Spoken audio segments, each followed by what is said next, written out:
الحمدللہ رب العالمین والعاقبۃ للمتقین والصلاۃ والسلام علی حبیب الکریم اما بعد اعوذ باللہ من الشیطان الرجیم بسم اللہ الرحمن الرحیم یا ایھا الذین آمنوا اتقوا اللہ حق تقاتہ۔ برادران ملت اسلامیہ، درود شریف پڑھیں، اللہم صلی علی محمد وآلہ وصحبہ وبارک وسلم۔ قد افلح من تزکا، جس نے اپنے قلب کو ستھرا کر لیا وہ کامیاب ہو گیا۔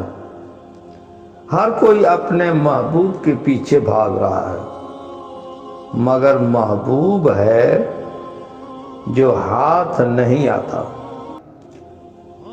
ہر کوئی اپنے محبوب کی تلاش میں سرگرداں ہے، مگر وہ محبوب ہے جو اپنا شکل نہیں دکھاتا۔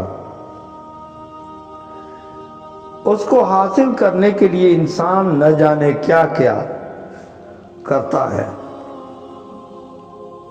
یہ ریڈیائی انکشافات اسی کے لیے، یہ چنگیزی واردات اسی کے لیے، انٹرنیٹ کی سہولیات اسی کے لیے،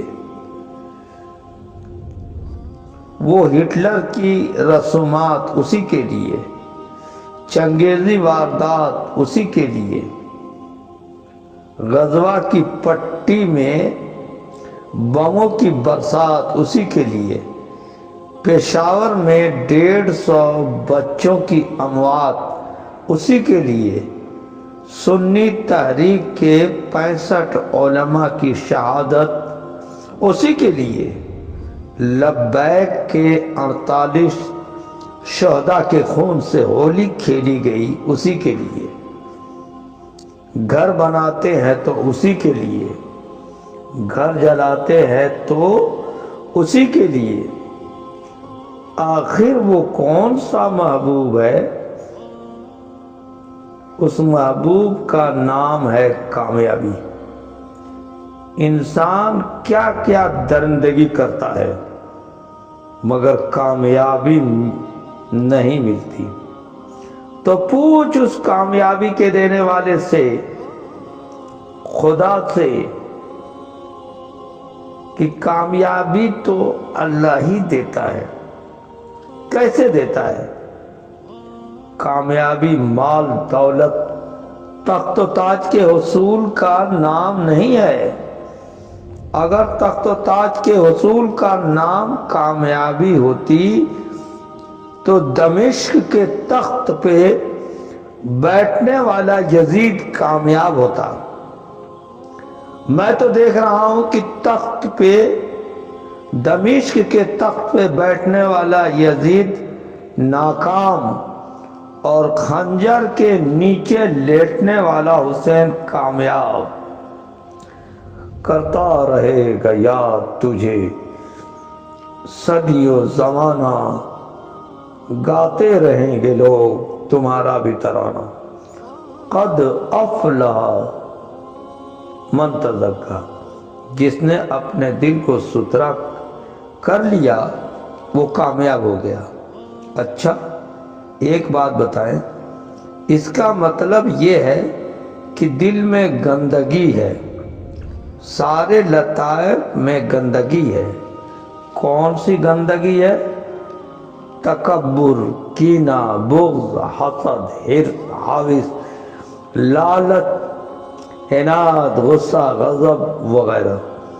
دیکھیں، گندگی کو ہی گرد کہتے ہیں، اور سارے لطائف کا گرد بڑھ جائے تو وہ دہشت گرد کی صفت سے متصف ہو جاتا ہے۔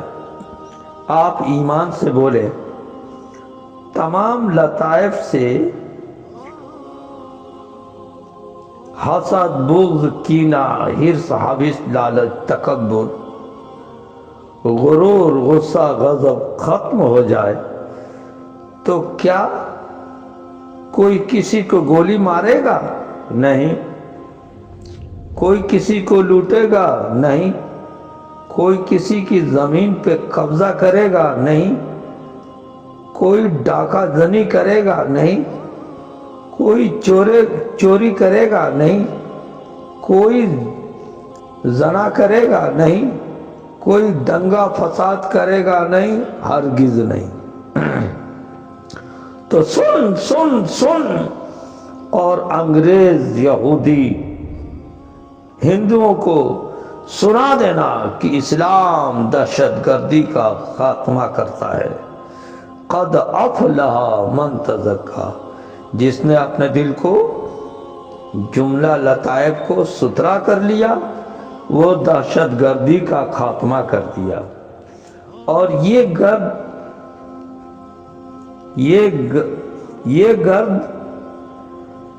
گندگی خانقاہوں میں صاف کیا جاتا ہے۔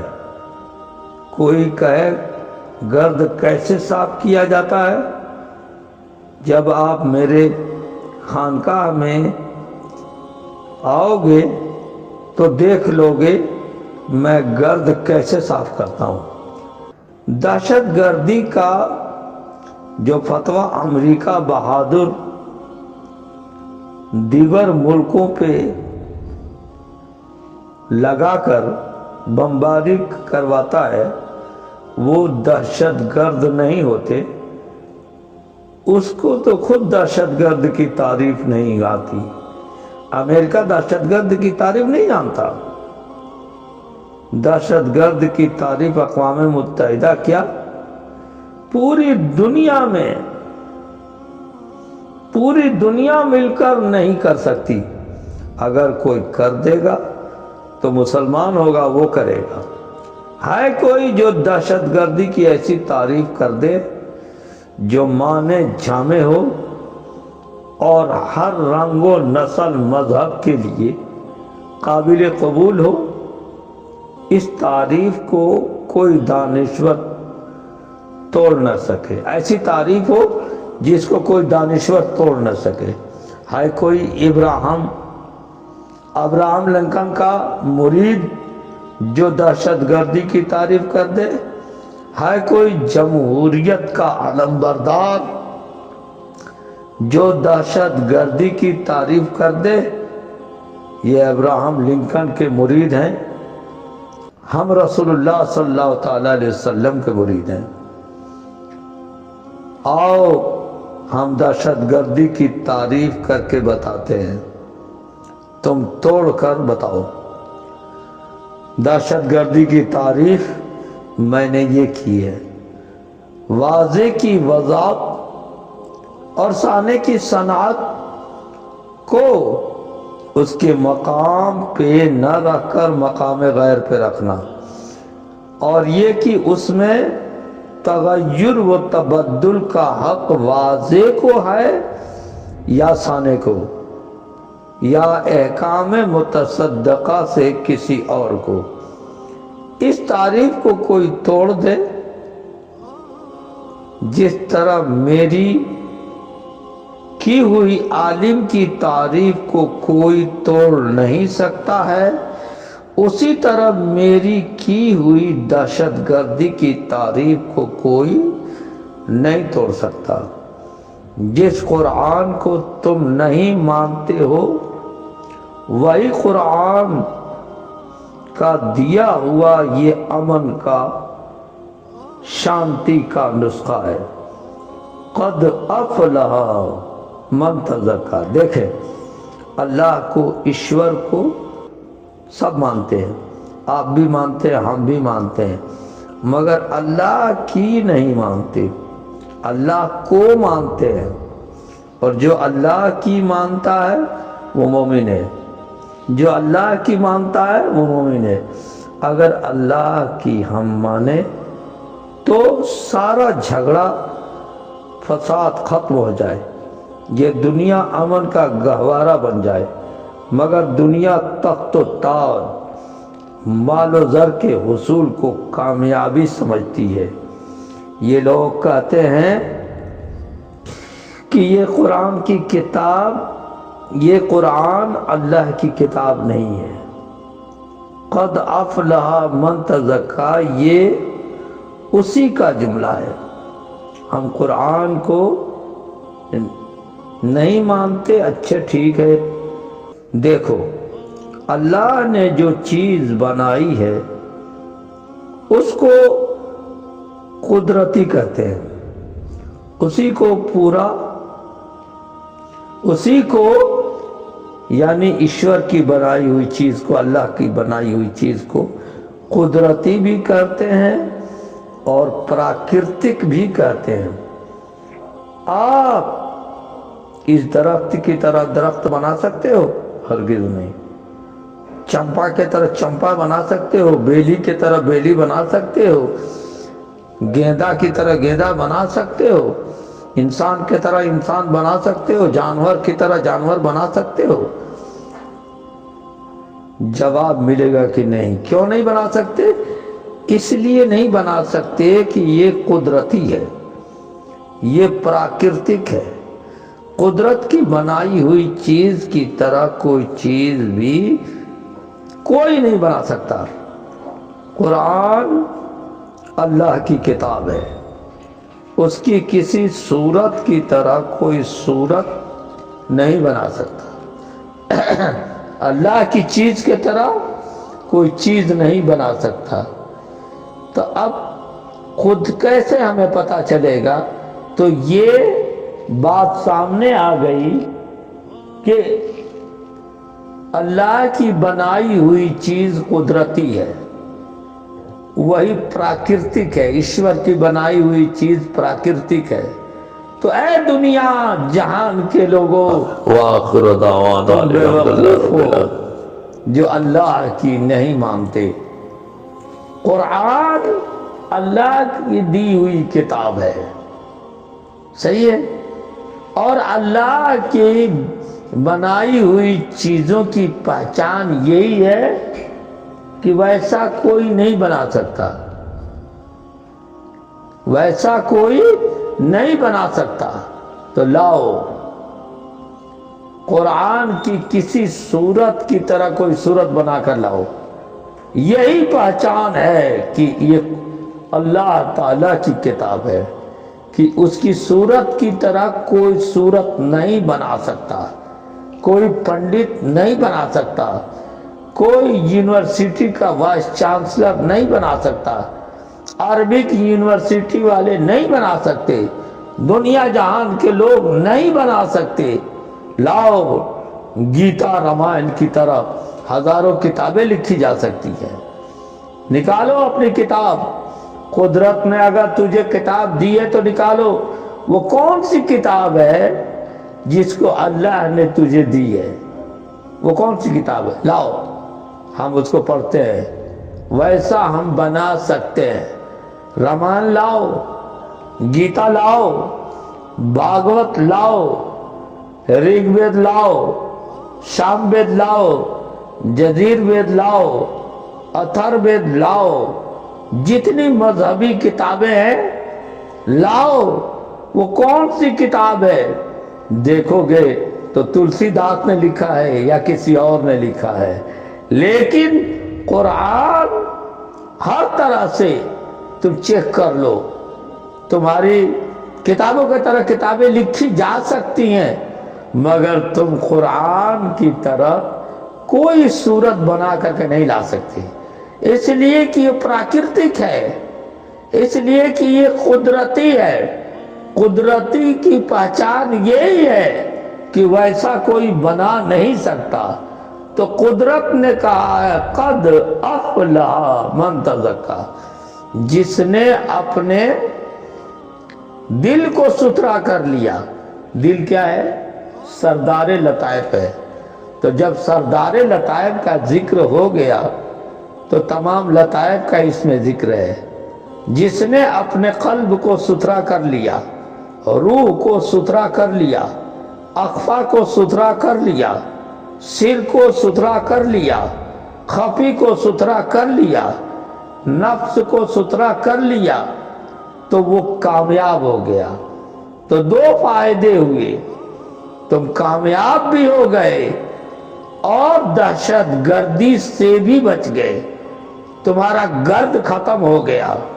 تو اسلام دہشت گردی کا خاتمہ کرتا ہے، اسلام گرد سے انسان کو صاف کرتا ہے۔ تو اسلام کامیابی تجھے دیتا ہے۔ تو اے لوگو، اس راستے کو اختیار کرو۔ میں سننے والوں کو سب کو میں دعوت دیتا ہوں، جتنے مذاہب ہیں، یا تو قرآن کی سورت کی طرف کوئی سورت بنا کر لا دو، یا تو اسلام قبول کر لو۔ اس لیے کہ اسلام کی جو رعنائیاں ہیں، جو بہاریں ہیں، جو کچھ ہیں اسلام میں، جو کچھ ہے وہ کہیں نہیں ہے۔ اسلام پر حقیقی عمل کرنے والا کو کوئی ہرا نہیں سکتا۔ جیسے افغانستان کو تمام دنیا کے لوگ مل کر کے بمباری کرتے رہے، مارتے رہے، اور اس کو شکست نہیں دے سکے، اس لیے کہ اللہ تبارک و تعالی نے خود کہا ہے کہ جہاد کرو۔ اگر تم 100 ہو اور باہر والا دشمن کافر 200 ہے، تب تم 100-200 پہ بھاری رہو گے، اس لیے کہ میں بھی تمہارے ساتھ ہوں۔ تو میرے دوستو، میرے بزرگوں، یہ تصفیہ نفس، لطائف کی صفائی ضروری ہے۔ جب لطیفہ صاف ہو جائے گا تو اس میں انوار آ جائے گا، نور آ جائے گا، روشنی آ جائے گی، آپ چمک جاؤ گے۔ آؤ میرے پاس سیکھنے کے لیے، آؤ، میں تجھے دعوت دیتا ہوں۔ تمہارا یہ سینے میں خود محسوس ہوگا کہ تمہارا سینے میں لطائف ذکر میں لگ جاتے ہیں، لگ جائیں گے، اللہ اللہ کرتے ہوئے محسوس ہوگا۔ ہم ایک دفعہ کر کے دیں گے اور وہ چالو ہو گیا تو ہر وقت 24 گھنٹہ اللہ اللہ کرے گا۔ تو مرید ہونے کا مقصد اللہ کی قربت، اللہ کی رضا ہے، جس کا لائن یہی ہے، قد افلح من تزکا، جس نے اپنے نفس کو، اپنے لطائف کو، اپنے خفی کو، اپنے سر کو، اپنے اخفا کو، اپنے لطیفہ روح کو صاف کر لیا، وہ کامیاب ہو گیا۔ تو اگر کامیابی چاہتے ہو اور دہشت گردی کا خاتمہ چاہتے ہو، گرد کی صفائی چاہتے ہو، تو آ جاؤ میرے سلسلے میں، آ جاؤ اسلام میں۔ تم اسلام قبول کر کے میرے پاس آ جاؤ، میں تم کو صاف ستھرا کر کے دے دوں گا، صاف ستھرا کر کے دے دوں گا۔ تم کو انوار نظر آئے گا۔ بازاروں میں، یوروپ میں، امریکہ میں، بسوں میں نیند کی گولیاں بکتی ہیں، وہ گولیاں خرید کر کھانا تم خود بند کر دو گے اور سکون کی دولت ملے گی۔ یہ یاد رکھنا، یاد رکھنا، یہ اللہ تعالیٰ کا دیا ہوا نسخہ